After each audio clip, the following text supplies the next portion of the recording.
सुकरात कहते हैं कि अपना रुख अपनाओ और बहादुर बनो। जब तुम एक आदमी के रूप में पैदा हो तो अपने पीछे कुछ अमिट छाप छोड़ जाओ। स्वस्थ आदतों को अपनाने और कायम रखने के लिए कुछ महत्वपूर्ण उपाय। पहला, दृढ़ निश्चय के साथ प्रत्येक दिन की शुरुआत करें।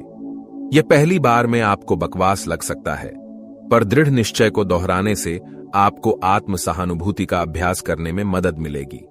जब आप ब्रश करते हैं या काम पर जाने के लिए तैयार होते हैं, किसी भी मंत्र का जाप करें जो आपके लिए महत्वपूर्ण है और अपने आप को दयालु प्रतीत करें। उदाहरण के लिए, आप शायद ऐसा कुछ कह सकते हैं जैसे, मैं स्वीकार करता हूं कि मैं कौन हूं, या मैं पूरी तरह से अपने आप को प्यार करता हूं। अगर आपकी किसी क्षेत्र में कोई कमजोरी है, जैसे चिंता या शरीर की छवि जैसे मुद्दे, अपने दृढ़ निश्चय पर ध्यान केंद्रित करने की कोशिश करें।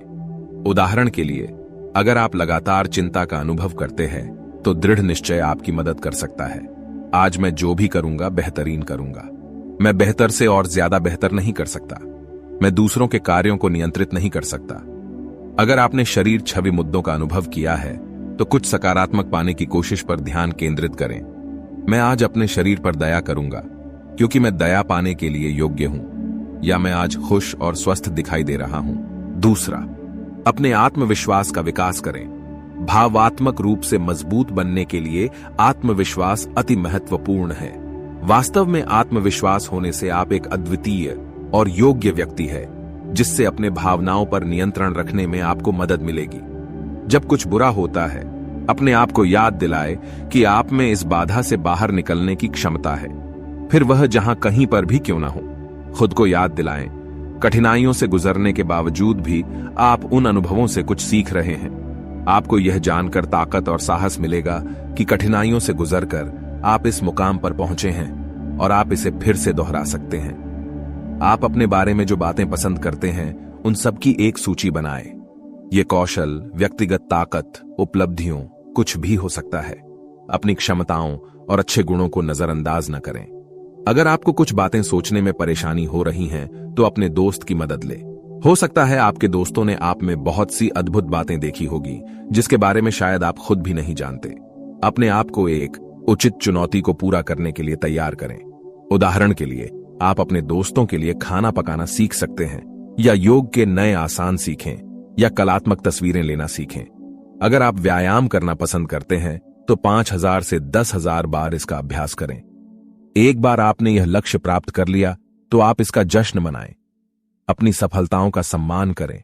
कोई फर्क नहीं पड़ता है कि वह आपको छोटे लग रहे हैं। अपनी तुलना दूसरों से न करें। यह एक निश्चित तरीका है दूसरों के आत्मविश्वास को ठेस पहुंचाने का। आप ही एक अद्वितीय व्यक्ति है जो आप है। एक ही व्यक्ति से आप स्वीकृति ले सकते हैं और वह है आप। आपके लिए जो महत्वपूर्ण है, उन लक्ष्य को निर्धारित करें और चिंता न करें कि वह दूसरों के जैसे नहीं है।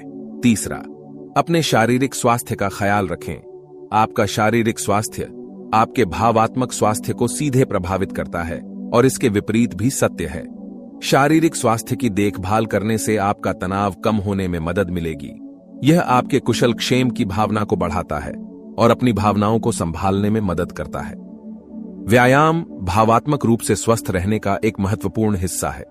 जब आप व्यायाम करते हैं, आपके शरीर से एंडोर्फिन निकलते हैं जो आपको खुश रखते हैं। अगली बार जब आप उदास होंगे तो आप सैर करने, दौड़ लगाने या जिम में जाएं। अध्ययन से पता चला है कि नियमित रूप से नियंत्रण व्यायाम करने से आप शांत और खुश महसूस करेंगे।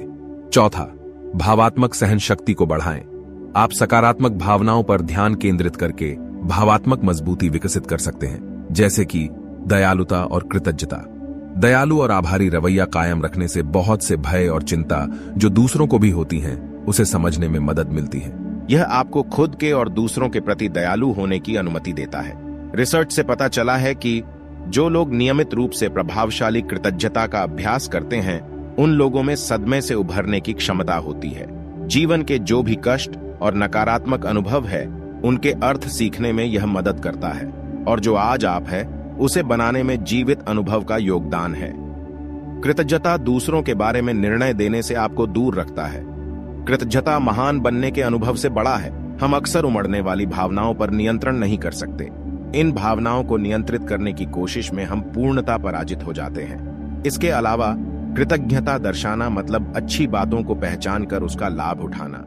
कृतज्ञता पत्रिका अपने पास रखना, अपने धार्मिक परंपरा के अनुसार कृतज्ञता की प्रार्थना करना सीखना और सुंदर और सकारात्मक अनुभव का मजा लेने से रोकना, इन सबसे कृतज्ञता का अभ्यास करने में आपको मदद मिल सकती है।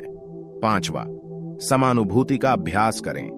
दूसरों के लिए समानुभूति का अभ्यास करने से आप मजबूत और स्वस्थ संबंध निर्माण करने में मदद कर सकते हैं। इससे आपको अपने भावनाओं और एहसास को स्वस्थ रूप से विकसित करने में भी मदद मिल सकती है। अध्ययन से यह पता चला है कि प्यार, दया या करुणा ध्यान यह समानुभूति का अभ्यास करने का एक अच्छा तरीका है। सहानुभूति बरकरार रखने से न केवल दूसरों के प्रति अपनी भावनाओं को बढ़ाता है, बल्कि उदासी के लक्षणों को भी कम करता नजर आता है।